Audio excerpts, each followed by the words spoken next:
Hello my dear friends and students, Dishant classes में आपका स्वागत है। कैसी तैयारी चल रही है आप लोगों की? वर्ड्सवर्थ और शेक्सपियर साल के साथ साथ मैं आपको फॉर्म्स ऑफ पोइट्री यानी जो जनरल के अंतर्गत आता है, आप मेरी प्लेलिस्ट में जाकर देख सकते हो कि जनरल के अंतर्गत मैं बहुत सारे वीडियोज़ आपको दे चुकी हूँ।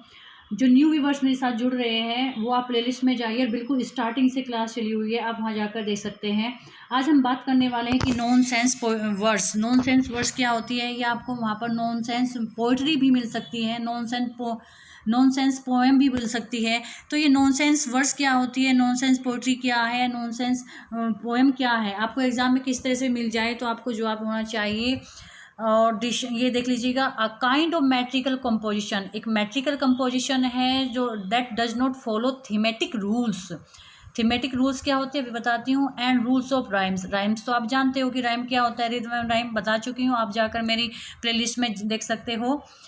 अब बात करते हैं थीमेटिक रूल्स। वे रूल्स होते हैं जो किसी भी पोएम में जो नाउन और वर्ब का रिलेशन होता है उसको उसको वो कोई फॉलो नहीं करते हैं। कि नाउन है, वर्ब है, कोई भी सेंटेंस बनता है, कुछ भी बनता है, उसमें नाउन प्रोनाउन या वर्ब का जो एक सेगमेंटिक तरीका होता है उसको थीमेटिक रूल्स बोला जाता है। तो नॉनसेंस वर्ब एक तरह की कंपोजिशन है, एक पोएम है जिसमें कोई थीमेटिक रूल्स या राइम रिदम कुछ भी फॉलो नहीं होता। जो अपने मन में आता है हम उसे कह देते हैं, वही नॉनसेंस वर्ड्स कहलाती हैं।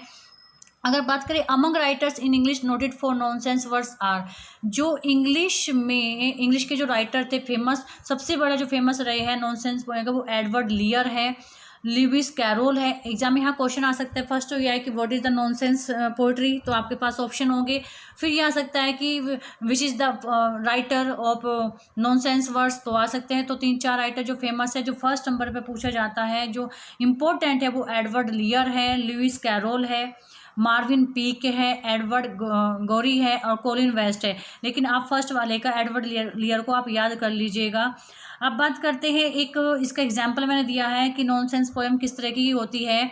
आढ़ा चिकारा रोली पोली पिकाना किन्नी मिन्नी फेस्टी शांति पुहू चिकरमैन चिन्नीचू।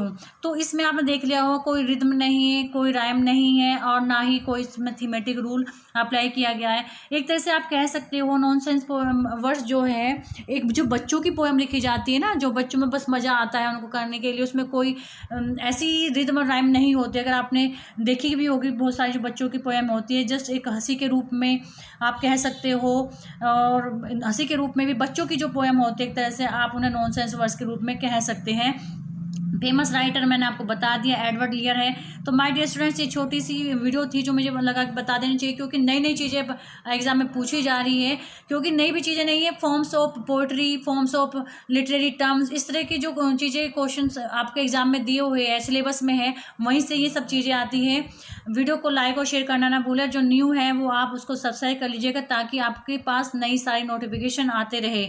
टाइम कम है, अक्टूबर के एंड तक अब मैं मान के चलती हूँ आपका एग्ज़ाम हो जाएगा, बाकी तो आयोग जाने, लेकिन मेरा जो परसेप्शन है अक्टूबर में आपको एग्ज़ाम करा देंगे। All the best for your examination.